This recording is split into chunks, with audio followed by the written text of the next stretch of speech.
اسلام سچا ہے کیوں, اسلام اچھا ہے کیوں, کیونکہ میرے نبی نے سب کچھ بتا دیا. آج ہم اور آپ لاکھوں کروڑوں خرچ کرنے کے بعد بھی جب ہمارے دروازے پہ مزدور آ جاتا ہے نا مزدور, تو مزدور کو للکار دیا کرتے گئے. ہمارے سرکار فرماتے گئے کہ مزدور کی مزدوری اس کا پسینہ پچنے سے پہلے دے دی جائے, مزدور کا پیسہ اس کا پسینہ پچنے سے پہلے دے دیا جائے. آپ اندازہ لگائیں اپنے آپ کو مزدوری میں شامل کر لیں, اور آپ جب کام کر کے آئے اور آپ کی جیب میں کوئی پیسہ نہ ہو, آپ کی جیب میں کوئی روپیہ نہ ہو, اور آپ جب اپنے دروازے پہ آئے اور آپ کا بچہ جو آ کے آپ کے دروازے پہ بھاگ کے آیا تھا اور اس نے سوچا تھا کہ ہمارا باپ ہمارے لیے چیز لے کے آئے گا, ہمارا باپ ہمارے لیے کوئی سامان لے کے آئے گا, ہمارا باپ ہمیں روپیہ دے دے گا, اور آپ کے پاس اس وقت آپ کی جیب میں کوئی پیسہ نہ ہو, اندازہ لگاؤ آپ اپنے آپ کو کیا ثابت کریں گے, آپ اپنے آپ کو کیسے رہ پائیں گے. اسی طریقے سے اندازہ لگا لیا کریں, اگر کوئی مزدور مزدوری کا پیسہ مانگے تو اس کی مزدوری فوراً ادا کر دی جائے. میرے سرکار فرماتے گئے مزدور کی مزدوری اس کا پسینہ پچنے سے پہلے دے دی جائے. ایک غریب صاحب مزدور صاحبی سرکار کی بارگاہ میں پہنچے, تمام صحابہ نے سرکار سے مصافحہ کر لیا. اب یہ غریب صاحبی نے ہاتھوں کو بڑھایا,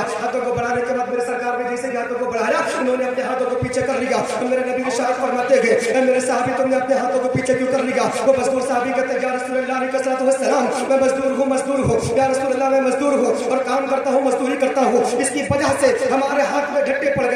یا رسول اللہ آپ کے ہاتھ تو ملائم ہے, یا رسول اللہ آپ کے ہاتھ تو بہت نازک ہے, یا رسول اللہ آپ کے ہاتھ تو بہت پیارے ہیں, یا رسول اللہ اگر ہم نے اپنے ہاتھوں کو آپ کے ہاتھ میں دے دیا یا رسول اللہ تو آپ کو تکلیف پہنچے گی, یا رسول اللہ آپ کو تکلیف پہنچ جائے گی. اب میرے نبی نے اس مزدور صحابی کو اپنے کلیجے سے لگایا, لگانے کے بعد کہا تھا اے دنیا والوں کان کھول کر سن لو, اے مزدوروں کان کھول کر سن لو. مزدوروں کو کوئی دنیا میں سمجھے نہ سمجھے لیکن ہم نے مزدوروں کے لیے میرے سرکار نے اعلان کر دیا اے مزدوروں کان کھول کر سن لو.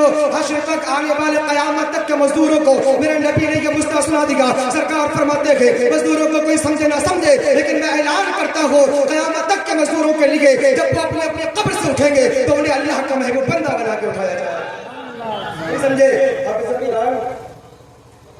ابھی تو شروع بھی نہیں ہوتا ہے.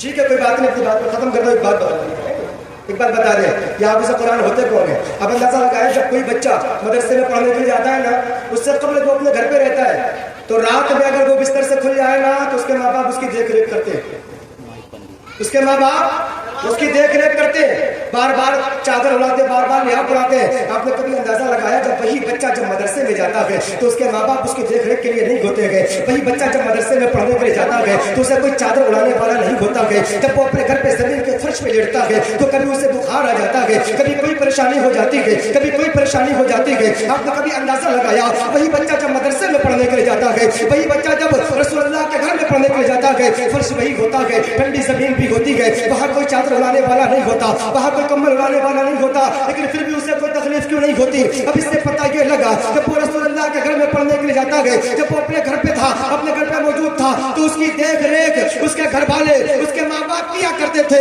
جب وہ مدرسے میں پہنچا, اللہ کے رسول کے مدرسے میں پہنچا, پھر اس کی دیکھ ریکھ کی ذمہ داری میرے سرکار کرنے لگے. مجھے سنایا سرکار کرنے لگے. لوگوں ایک طالب علم بولے یا رسول اللہ اور کہیں یا رسول اللہ فضیلت دیکھے.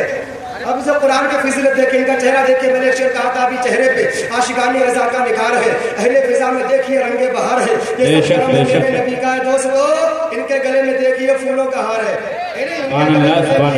پھولوں کا ہار ہے. اور میں ختم کر دوں, علماء کرام جو ہے قطار لمبی ہو رہی ہے, ٹائم بھی ہو رہا ہے. ویسے انشاءاللہ تعالیٰ میں آپ کو بتاتا حافظ قرآن کی شان ہوتی کیا ہے اور ان کے ماں باپ کو جو مزدہ ملا ہوئی میں انشاءاللہ تعالیٰ بتاتا. لیکن اب میں یہ چاہتا ہوں کہ نادر پاک ایک دو شعر پڑھ کے اپنی جگہ لے لوں, کیونکہ ہم نے بارے تعالیٰ ہو چکی, تقریر بھی ہوگی, 2-3 شعر سرکار کی بارگاہ میں پیش کر دیتا ہوں.